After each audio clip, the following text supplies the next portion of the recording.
I'm Patrick. This is Samuel. Hi. This is my Columbus, which took 14 years to restore.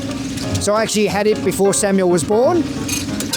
And when he was a toddler, it used to sit without the cylinder on it, and all the funnels and tools in the garage would get dropped into the engine, because that was a safe place for him to go when Samuel was about 3 or 4 years old. So I knew where everything was.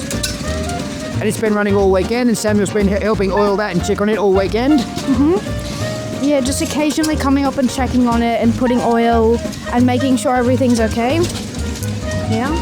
So it's good for the kids to get enthusiastic in the hobby as well, because it'll, at some point these engines will be left to Samuel and he'll have to look after them for me.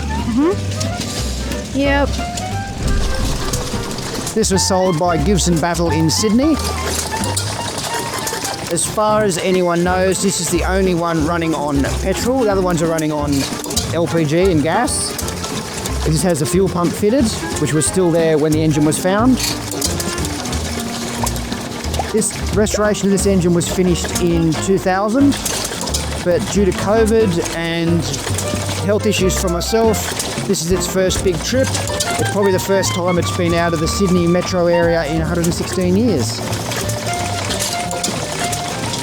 It was being used to drive a pump in a mine, as far as we know, when normally Columbus engines were sold to operate shearing gear, usually Moderate Virtue shearing gear.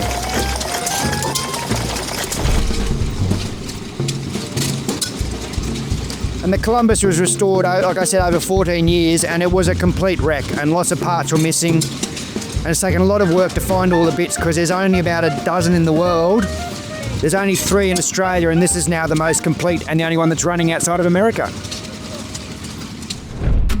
The Old Machinery magazine. Remember to subscribe and tap the bell to be notified of any new videos.